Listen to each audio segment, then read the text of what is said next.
Superstar Shakib Khan অভিনীত বহুল আলোচিত ছবি বড়বাদের মুক্তির অনিশ্চয়তা কেটেছে। বাংলাদেশ চলচ্চিত্র সার্টিফিকেশন বোর্ড 24 মার্চ ছবিটি দেখে 12 মিনিট কর্তনের বিষয়টি প্রযোজককে জানায়। অবশেষে সংশোধিত কপি সার্টিফিকেশন বোর্ডে জমা দিলে মঙ্গলবার ছবিটি দেখেন সার্টিফিকেশন বোর্ডের সদস্যরা। শাকিবের সংশোধিত বড়বাদ দেখে সন্তোষ প্রকাশ করেছেন বোর্ডের একাধিক সদস্য। নির্মাতা কাজী হায়াত ছবিটির ছাড়পত্র পেতে যাচ্ছে বলে জানিয়েছেন। এর আগে মন্ত্রণালয়ের অনুমোদন পেতে দেরি হওয়াতে ঈদে মুক্তির অনিশ্চয়তায় পড়ে যায় ছবিটি, কিন্তু শেষ পর্যন্ত অনুমোদন পায়।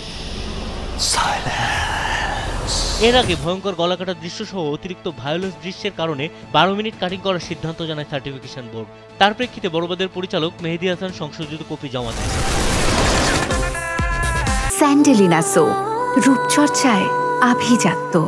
বড়বাদে শাকিব খানের সঙ্গে জুটি বেঁধেছেন ইদিকা পাল। আরও অভিনয় করেছেন মামুনুর রশিদ, মিশা সওদাগর, শহীদুজ্জামান সেলিম, ফজলুর রহমান বাবু, ইন্তেখাব দিনার, ভারতে যিশু সেনগুপ্ত প্রমুখ। ছবির একটি গানে পারফর্ম করেছেন নুসরাত জাহান। একই সঙ্গে এবারের ঈদে শাকিব খানের অন্তরাত্মা ছবিটিও মুক্তি পাচ্ছে। গত 24 মার্চ আনকাট ছাড়পত্র পায় ছবিটি। এতে শাকিব খানের বিপরীতে অভিনয় করেছেন কলকাতার অভিনেত্রী দর্শনা বণিক। সোহানী হোসেনের মূল গল্পে ফেরারি ফরহাদের চিত্রনাট্যে অন্তরাত্মার অন্যান্য চরিত্রে অভিনয় করেছেন শাহেদ শরীফ খান, অরুণা বিশ্বাস, ঝোনা চৌধুরী, SM মহসিন মারু। ছবিটি পরিচালনা করেছেন অজেত আলী সুমন। বিনোদন ডেস্ক, কালবেলা।